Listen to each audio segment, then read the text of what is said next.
Hey guys, it's Jeff. I'm back for another day or maybe a couple days of prompts for the 31 days.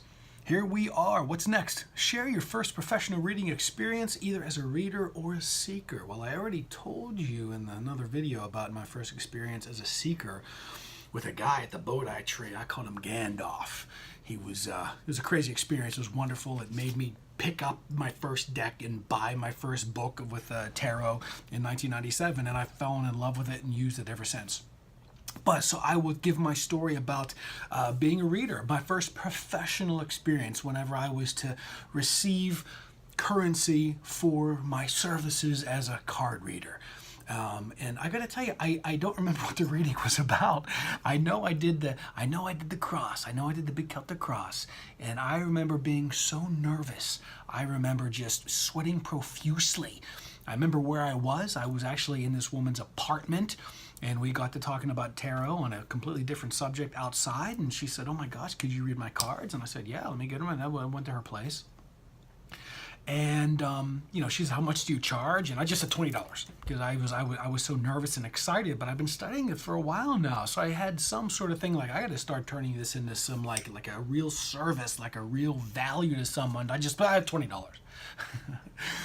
So I gave a reading that to me made absolutely no sense, and it just made me sweat more. It just made me just get more and more nervous. I mean, I thought things were making sense, but then I kept on looking up at her, which is not a good idea. Never, never, never do that. And I was kind of reading her cues like she was putting all the dots together in her mind of what I could possibly be saying.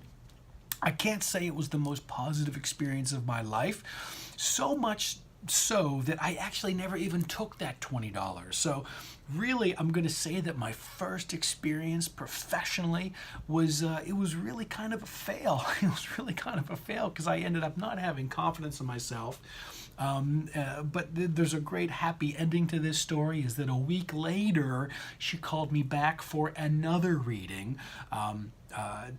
Because something that I said really resonated with her, and it ended up happening to her, as she said, which I don't even remember what it was. It was so many years ago, and so I guess I hit upon something right, and so that was my first experience being a professional reader that I charged $20 that I actually never even took the first time. So the second time I did take her money, and I felt a little bit more comfortable. But the first time you're in front of a stranger, you do want to look up for those cues like, did that resonate with you? Am I on the right path? And I've since learned to just give what you're getting, and then let it stick if it sticks. So that was my first experience, and it ended up being positive, but at the time it was terrifying to be. I was terrified. That's what that is. Okay. Share one celebrity that you refuse to read for no matter how much they paid you and why. I would not read for anybody if I saw them being exceptionally rude or insensitive to somebody before they came into the reading. That really, it would extend to a celebrity, but there's no celebrity. I kind of think I know where number 28 is going. Number 28 prompt is going with sort of like a pre-bias about someone that you really just don't like that much. In my past life, I've worked with, or before I got into hypnotherapy, I worked with a lot of celebrities and people that I thought I wasn't going to like. I ended up enjoying their company very, very much during the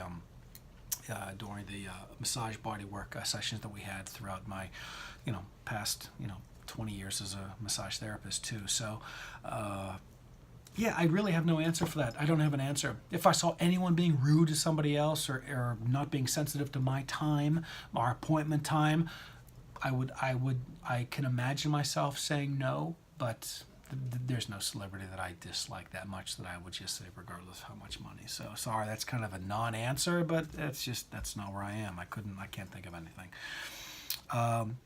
What are your beliefs around the mechanics of a reading? How do you think it works? Is it your subconscious, higher self, spirit, whatever? I love this question, and I have to tell you, I really think that I was a really great reader until I became a hypnotherapist and studied what the subconscious mind and the role that it plays in regards to connection with your higher self and all that information that your soul comes in with in each life. So I really want to say that I became a really, I love reading the cards now, because I feel like, for me, I understand it best through the subconscious mind. I believe it's a communication directly with your higher self, or you're entrained with the higher self of the person that comes to you as your querent, someone who wants to be inspired or guided by the cards. I think you read for them, connecting higher selves, communication between them, and then your subconscious picks up certain things from the cards in the arrangements and the positions once your conscious mind gets a glimmer, and then you get it out of the way. I don't know if you saw the video of my first experience as a seeker, but the guy that I had is, I called him Gandalf, and he just said, I understand the way the cards, I understand them. I'm not psychic. I get out of the way, and then I sort of let these archetypes sort of talk to me. And I really think that that's what happens. That is certainly my experience, that you don't know where, once you get out of the conscious understanding of, oh, that's a 6, that has to do with communication. Oh, that's an 8, that has to do with movement, or the lack of movement in relation to the suit that it lands in. That once you can sort of get the conscious snap, then get out of the way, and then you just sort of allow your subconscious to communicate and relay like a channel to you, your higher self, just saying, have you noticed that you have all these swords in this read? Have you noticed that this is above this? Do you know that this is, lined up with the majors, that this is the only card that's missing, or whatever it is, And that's what I love about tarot so much, and that's what I love about it so much more, being just a student of the subconscious mind, is that that's where the magic of it takes part. That's where the magic takes part. As a therapist, not even working with tarot, I know how powerful the subconscious mind is to keep you going in the same pattern, regardless of whether you like it or not. And I might actually even tag a video of another series of YouTube things that I did explaining how I use the tarot with my subconscious, hypnotherapy clients, because it's a magnificent tool. But you get to understand actually a new, deeper. It's a deeper realization of what fortune telling and divination is, when you understand that it's your subconscious driving you in one direction, until you make the conscious choice to make a change and access the subconscious to make a new belief system around whatever your career is, or your love life is, or whatever choices that you're making. Because once you make that conscious change, once you make this conscious change to change your subconscious, it relates a new message from your higher self that puts you in a new direction. And quite literally, to talk in regards to tarot, it creates a new fortune for yourself, a new future for yourself. Because I hope that you're relaying to your clients what I'm doing, is that every future is imaginable, is possible, but where are you headed? And then through the magic of the cards, what you're doing, what you're feeling, what you're thinking, that's going to lead you there. But if you don't like where you're going, look at the cards and just say, let's change how you're feeling about this. That's going to change how you're doing your life. That's going to lead to this new opportunity, because you're now at a higher vibration to be able to see these opportunities that you can't see from down here. And then bam, your entire future changes. You are literally getting a brand new reading whenever you make the subconscious change. So, as much as divination is awesome, as much as fortune telling is truly, truly based on your subconscious patterns, it's the best thing to understand how it works with your subconscious mind, to change, if you don't like where you're going, into someplace new. So I guess at this point, it'd be really cool if you have any questions about how the subconscious plays a part of connecting with your higher self. It always has your best interest in mind. Of course, this also gets into past lives. In our subconscious mind, we have fight, flight, and past life information. I'm fortunate to be married to one of the preeminent past life regressionists for the past 25 years.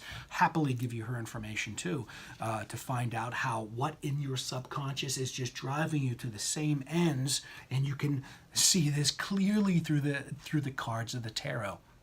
It's really wonderful. It's really, really wonderful. I welcome questions. I love talking about this stuff because I see how it changes futures. I see how it changes lives all through these wonderful, wonderful images. Look at that 3 right there. I could talk about that for about 95 minutes. I love it so much. So that is what I believe, how these random images are just, it takes randomness to a synchronicity, and then you get out of the way of your ego just saying, oh, this is just a happenstance, a coincidence, and then you find meaning, you find a real communication. That's why I love tarot. That's why I love being a part of this online community where we can talk so openly and freely about how we change our clients' lives by getting really, really deep into why these cards are coming up in the first place. All right, so I could go on for days, and this is already 10 minutes long. This will take 9.5 hours to download. So I'm going to cut it off right there at number 29. I will see you on another day for 30, and then we're wrapping up real soon. I'll talk to you later. Bye.